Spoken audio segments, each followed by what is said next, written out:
Welcome students. Today in direct taxes we are going to start with the concept of tax evasion, tax avoidance, tax management and tax planning. Right? ये basic chapter माना जाता है for a professional course, लेकिन आपको ये चारों term को समझना ज्यादा जरूरी है. तो आज हम लोग पहले बेसिक्स देखते हैं. कौन से वर्ड्स का आपको क्या इंपॉर्टेंस पता है. हाँ, नो डाउट ये सब के लिए प्रैक्टिकली ऐसा है कि आपको बहुत कुछ डायरेक्ट टैक्स का नॉलेज चाहिए, क्योंकि अगर मुझे इवेजन भी करना है या प्लानिंग भी करना है या मैनेजमेंट करना है, मेरे पास इमेंस नॉलेज चाहिए ऑफ डायरेक्ट टैक्स. यहां मैं डायरेक्ट टैक्स की बात कर रहा हूं, ऑब्वियसली इनडायरेक्ट टैक्स में भी ये सब रिक्वायरमेंट होता है. तो first we will consider tax practices. देखो जो लिखा है, tax practices and corporate tax planning. Now what is tax evasion? Evasion का प्रैक्टिकली मतलब होता है कंसीलमेंट ऑफ इनकम, टैक्स की चोरी करना. राइट? ऑब्वियसली अगर आपने कंसील किया है, आपने चोरी की है, मतलब वो इलीगल ही हो जाएगा. और जहां इलीगल होगा वह हम भी जानते हैं कि फ्रॉड मानेंगे और हम लोग को वहां इंटरेस्ट, पेनल्टीज सब कुछ भरना होगा. तो इवेजन पब्लिक कैसे करता है और क्यों करता है? कैसे करने का तरीका है, या तो दो ऑप्शन है, या तो इनकम को कम दिखाओ या तो एक्सपेंस को ज्यादा दिखाओ. मतलब आई रिड्यूस द इनकम तो भी मेरा प्रॉफिट कम हो जाएगा, if I increase the expense तो भी मेरा प्रॉफिट कम हो जाएगा. और अगर मेरा प्रॉफिट कम हो जाता है, इंप्लाइड है कि मेरा टैक्स कम आएगा. तो टैक्स की चोरी करने के लिए दो आसान तरीके हैं. तो हम लोग को ये देखना है कि इनकम कैसे बढ़ सकता है, सॉरी कम दिखाना होता है. कैसे कम दिखाना होता है? जनरली होता है डिस्क्लोजर नहीं करना. जैसे अगर मैं गुड्स बेच रहा हूं, समझो मैंने गुड्स कैश में बेचा, रोकड़े में बेचा, तो मैं क्या करूंगा, उसे डिस्क्लोज ही नहीं करूंगा. मेरा कैश सेल्स कम दिखाऊंगा, क्योंकि उसमें तो कच्चा बिल बन जाता है. हाँ, चेक वाले में मुझे क्लियर बिल चाहिए, चेक वाले में क्लियरिटी चाहिए, चेक वाले में सब कुछ उन लोग के पास इंफॉर्मेशन दे सकता हूं, लेकिन कैश में नहीं होता. और बहुत जन ऐसे जो कैश सेल्स को डिस्क्लोज नहीं करते. ये एक टाइप का कंसीलमेंट हुआ. वैसे एक्सपेंस को ज्यादा बढ़ाना, एक्सपेंस बोगस डाल देना, जैसे ट्रैवलिंग एक्सपेंस है, refreshment, salary expense, staff salary. बहुत जन चीटिंग करते हैं और इंटेंशनली एक्सपेंस को ज्यादा दिखाते हैं. तो ये दो तरीके हो जाएंगे टू सेव या to cheat the government by way of reduction, कम टैक्स भरकर. तो as per OECD, organisation of economic cooperation and development, लिख देना organisation for economic cooperation and development. Tax evasion is a term that is difficult to define but which is generally used to mean illegal arrangements where liability to tax is hidden or ignored. या तो आपने छुपाया है या तो अपने आपको पता. ऐसा भी हो सकता है कि आपने बताया ही नहीं, इग्नोर, भूल गए, इनकम ही नहीं दिखाया. तो टैक्स पेयर्स पे लेस टैक्स. जैसे अज्यूम करो मैंने कैश सेल्स भी कर रहा हूँ, क्रेडिट सेल्स भी कर रहा हूँ, या तो मैं कैश सेल्स को कम दिखाऊं, कैश सेल्स दिखाओ ही नहीं, पूरा बुक होता ना, कैश जो बिल बनता है वो बुक ही घुमा दिया, कैशियर्स का बुक अलग रखा था और वो दिखाया नहीं, ignore. The tax payer pays less tax then he is legally obligated to do that by hiding the income or information from the tax authorities. छुपाना, concealment of income. Thus it refers to the reduction of tax liability by illegal or fraudulent means, wherein there generally exists an intention or a presumed intention on the part of the taxpayer not to pay the requisite tax. Tax नहीं भरने के लिए ये सब मैं सब करने वाला हूं. Tax evasion is a situation where the taxpayer tries to reduce one's tax liability by deliberately suppressing the income by inflating the expenditure. Income को कम दिखाना या एक्सपेंस को ज्यादा दिखाना, ये कॉमन तरीका है. Lowers, reduce the income, the actual income, and resorting to various types of deliberate manipulation.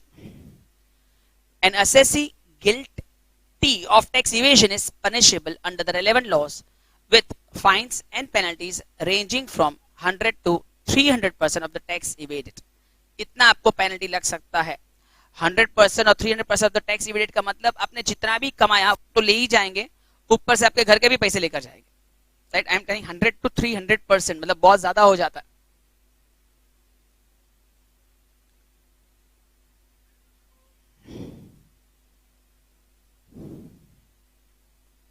Right?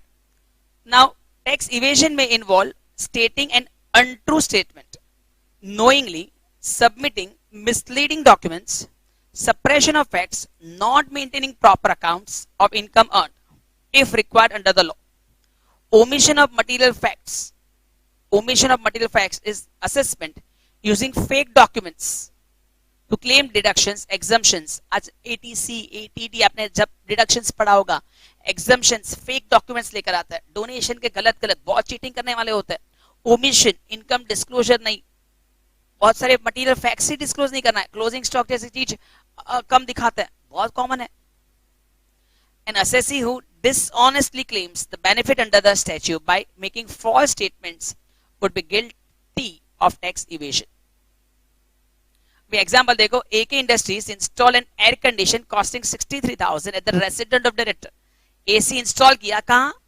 Resident of director, director के घर पे AC इंस्टॉल किया, बट ट्रीटेड कि यार ये तो हम लोग की फैक्ट्री में इंस्टॉल हुआ है, और फिर उसका डेप्रेशन क्लेम किया होगा, उसका जीएसटी या जो भी क्लेम किया होगा. Obviously this is tax evasion. मतलब अगर मैं बोलूं कि टैक्स इवेशन में सबसे कॉमन क्या होगा,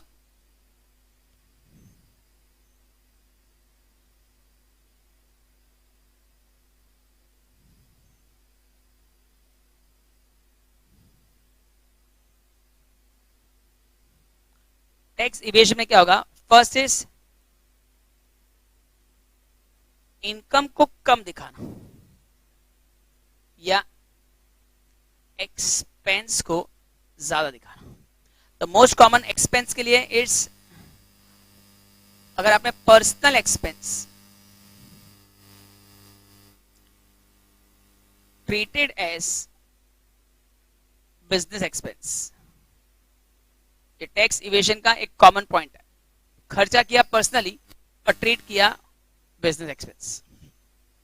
इनकम में समझो, अज्यूम करो कैश सेल्स कम दिखाया, मतलब था 10 लाख और सिर्फ 3 लाख दिखाया या 4 लाख दिखाया, this is known as tax evasion. Right, अगर आपने टैक्स इवेट किया तो आपको पेनल्टी आएगा which can be 100 to 300% of tax.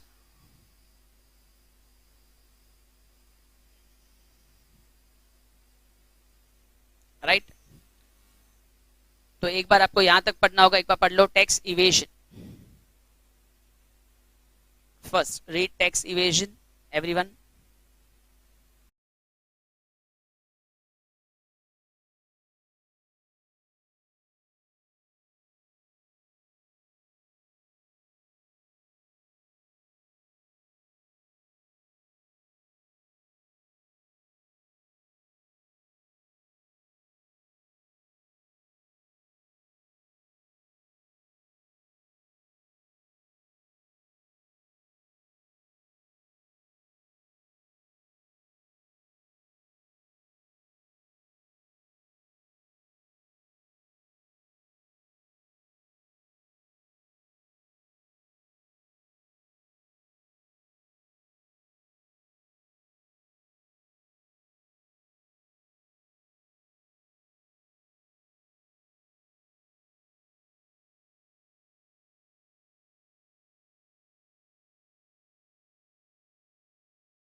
Tax avoidance, as per OECD,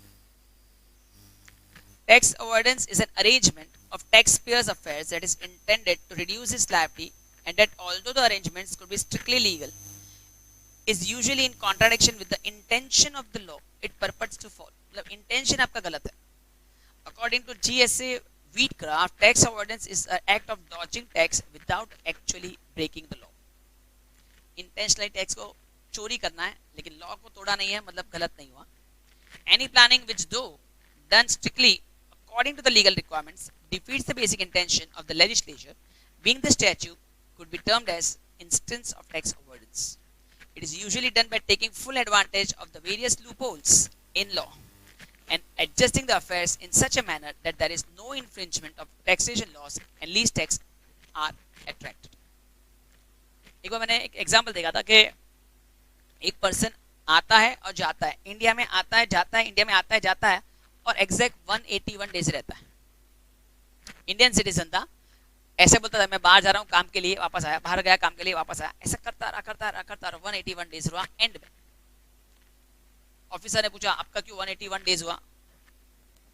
एक दिन ही एग्जैक्ट कम, क्योंकि 182 बनता तो रेसिडेंट हो जाता, तो उससे 181 रहा. इनकम टैक्स असेसिंग ऑफिसर ने पूछा क्यों 181 रहा. मेरे को नहीं पता, हो गया 181. असेसिंग ऑफिसर बोला तेरे को पता है 181 हुआ तो क्या हुआ, तो नॉन रेसिडेंट बन गया, और नॉन रेसिडेंट बना तो तेरा फॉरेन इनकम पर टैक्स नहीं होगा. तो ऑब्वियसली असेसिंग का रिएक्शन क्या होगा, क्या बोला आपने, ओके मतलब फॉरेन इनकम में कोई यहाँ टैक्स नहीं भरना होगा, राइट. सोचो इतना जानने के बाद तो नेक्स्ट ईयर क्या करेगा, जानबूझकर 181 रहा. असेसिंग ऑफिसर ने वापस बुलाया कि तूने वापस 181 किया, लास्ट ईयर भी 181 किया था. उसने क्या बोला होगा, मुझे क्या पता, लास्ट ईयर भी कोइंसिडेंस था, ये साल भी कोइंसिडेंस है. थर्ड ईयर हुआ वापस 181 हुआ.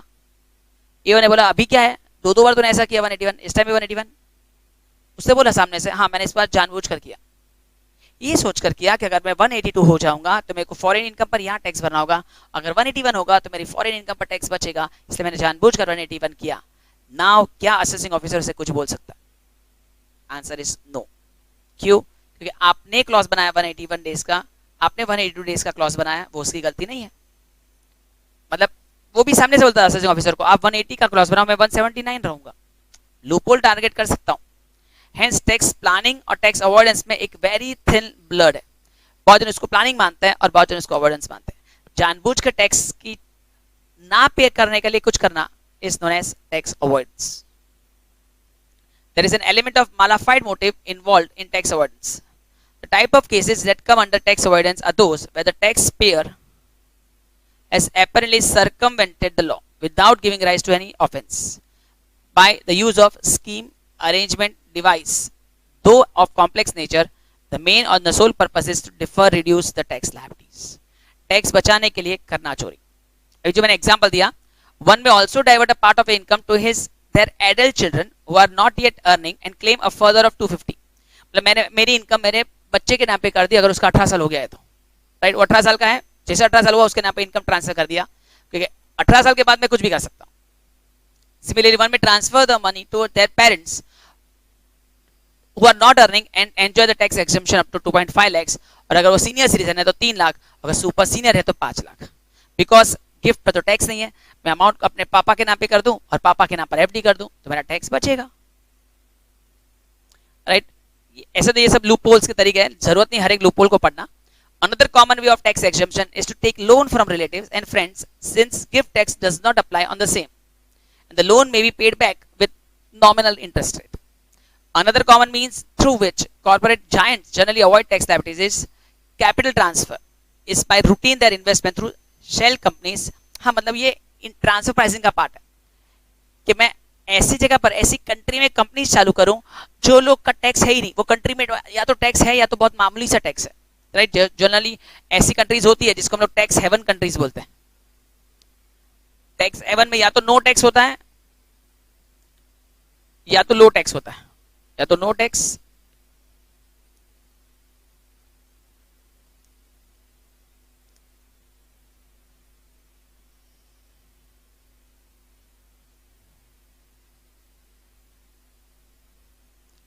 Another common means through which corporate giants generally avoid tax liabilities, especially from capital transfers is by routine their investment through shell companies incorporated in countries with favorable tax laws, also known as tax havens. लिखा ही है tax havens. Though government enters into several treaties with countries to prevent exploitation of this loophole, the practice is widely popular. India में कितना भी rule बनाओ कि Swiss bank में पैसा मत रखना, स्विस बैंक में पैसा मत रखना, स्विस बैंक में हम लोग नहीं, ये है वो है, लेकिन जो रखने वाले वो रखने वाले ही है. अगर मैं आपको बोलूं आप कोई ऐसी बैंक में रखो जहां इंटरेस्ट ज्यादा है, तो आप रखने वाले हो, आप थोड़ी गवर्नमेंट का सोचोगे, कोई नहीं सोचेगा. Sometimes the avoidance is accomplished by shifting the liability of tax from one person, not at arm's length price in those ends. Arm's length का इंटरनेशनल वर्ड है, यहाँ का वर्ड है FMV, fair market value. Fair market value से ज्यादा या कम देकर tax बचाना. अभी नीचे एग्जांपल देखो, foreign company has an Indian subsidiary. Foreign में कंपनी है लेकिन इंडिया में एक सब्सिडरी है. Indian subsidiary sells the product to its foreign company at a price of 100 and the foreign company sold for 200 rupees. In this case, by charging less from foreign company, the Indian company has shifted. अभी example देखो, समझो मैं India में हूं और USA में ये head office है और ये ब्रांच. अगर सपोज मुझे गुड्स बेचना है, समझो ऑस्ट्रेलिया, राइट, तो ब्रांच ऑस्ट्रेलिया को भेज रहा था, सर इसने बनाया 100 रुपए में और इसको बेच रहा था 200 रुपए में, तो सर टू कुछ और अमाउंट रखते हैं 220 में, तो 120 का प्रॉफिट होता था इंडिया को और इंडिया को 120 पर टैक्स भरना पड़ता था. तो इससे बेहतर क्या होगा, ऐसा नहीं करते हैं, इंडिया इतने पे टैक्स क्यों भरे. तो उसने क्या किया, इसने मतलब ब्रांच ने जो गुड्स थे वो यूएसए को दिए, कितने में दिए 110 में, और हेड ऑफिस ने ऑस्ट्रेलिया को दिए 220 में. मतलब इसने यहां ट्रांसफर किया और इसने यहां ट्रांसफर किया ताकि मेरी इंडिया की इनकम सिर्फ 10 ही दिखे और बाकी सब इनकम यूएसए की दिखे. अस्यूमिंग यूएस में कम टैक्स है तो ये प्लानिंग कर सकते हैं. मैं डायरेक्ट बेचने वाला था तो मुझे बहुत बड़े अमाउंट पर टैक्स आएगा, इनडायरेक्टली बेचूंगा राइट, तो मेरा सिर्फ 10 रुपए का राइट, क्योंकि मैंने 100 का चीज 110 में बेचा, मेरा प्रॉफिट सिर्फ 10 रुपए ही हुआ. ऐसे प्लानिंग कर सकते हैं. That is the example given. Sold to another company at 200% per unit. In this case, the charging less from its foreign parent company. Indian company is shifting the profits outside India just to avoid tax liability. Tax avoidance पढ़ लो, चलो 5 minute.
Next start करते हैं tax management.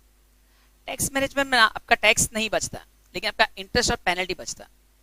जैसे कि advance tax का dates 15 जून, 15 सितंबर, 15 दिसंबर, 15 मार्च.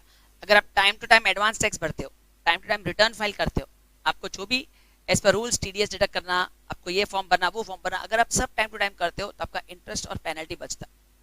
इंडिया में ना बहुत से निगरान, मतलब समझो आपके घर में इलेक्ट्रिक बिल है आपको पता ही नहीं, आपके घर में टेलीफोन बिल है आपको पता नहीं, 2 महीना के बाद दूसरा 2 महीने के बाद उन लोगों ने एक साथ 4 महीने का बिल किया या 3 महीने का बिल भेजा, साथ में आपको इंटरेस्ट भी चार्ज किया, तब जाके आपको पता चलता है कि गलती क्या हुई. जस्ट अपने टाइम टू टाइम पेपर नाम का इंटरेस्ट आ गया, पेनल्टी आ गया या कुछ भी हो. Tax management involves regular and timely compliance of law as well as arrangement of the affairs of this business in such a manner that is reduce the tax liability. Functions under tax management includes maintenance of accounts, filing of return, deduction, deposits, TDS payment, payment of tax in time, appearing before the appellate authority in time. Poor tax management, अगर आपका management perfect नहीं है, ध्यान नहीं है, तो आपको interest आ सकता है, पेनल्टी आ सकता है, प्रोसिक्यूशन आ सकता है। हाँ देखो लॉस, अभी लॉस में समझो बहुत बार होता है कि मेरा ईयर एंडिंग समझो अभी 31 मार्च है, मतलब ईयर एंडिंग 31 मार्च खत्म हो जाएगा, अगर मैं रिटर्न फाइल नहीं किया, ध्यान नहीं था, सैटरडे आया, संडे आया, होली आ गया और भूल गया, और मैंने गलती से 2-3 अप्रैल को मैंने लॉस कैरी फॉरवर्ड किया, तो रूल के हिसाब से जो लॉस अलाउड नहीं होगा, ऐसा 1 साल तक अलाउड होता है, समझो नहीं होगा, तो पूरा का पूरा लॉस वेस्ट जाएगा, तो आगे सेट ऑफ करने नहीं मिलेगा। Tax management emphasizes on compliance with legal formalities and minimization of taxes. While tax planning का देखो management planning emphasizes on minimum of tax burden, minimization of taxes in that is interest penalty. लेकिन tax burden को कम करने का काम किसका है? Tax management. तो 3 पार्ट हुए, tax evasion, tax avoidance and tax management. ठीक है, चलिए ये पढ़ के रखो फटाफट, tax management.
Tax planning start करते हैं।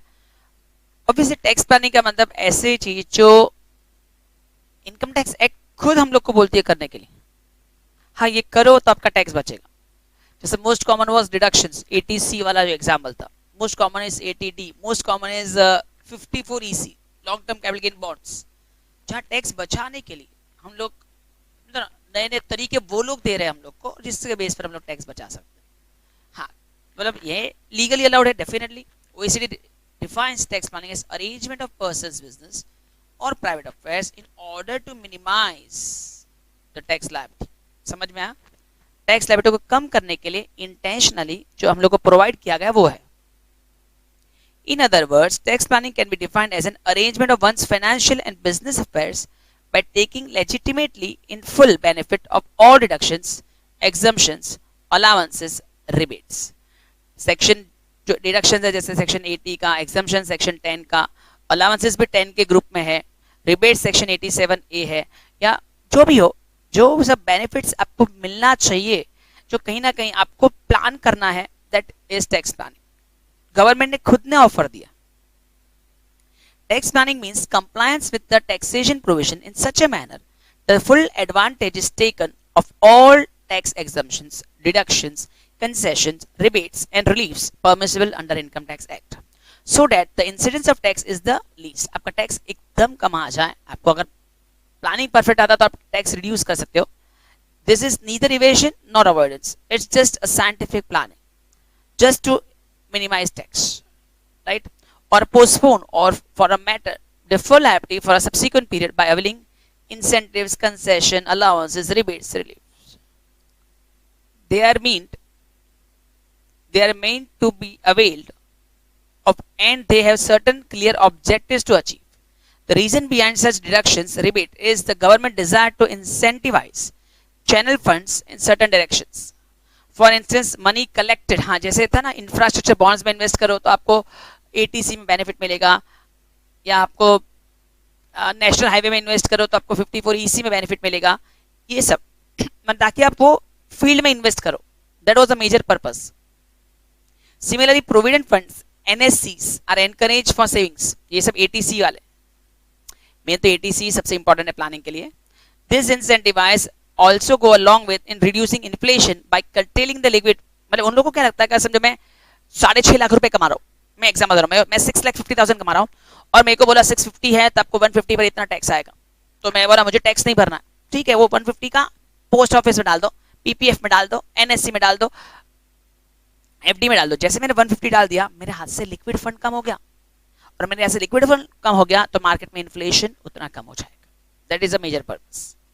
भले टैक्स बचाने के लिए, ऐसे ये सब भी आपको पता है 5-5 साल का बॉन्डिंग है, लॉकडाउन 5 साल लॉक इन पीरियड, लॉकडाउन क्या 5 साल का लॉक इन पीरियड है।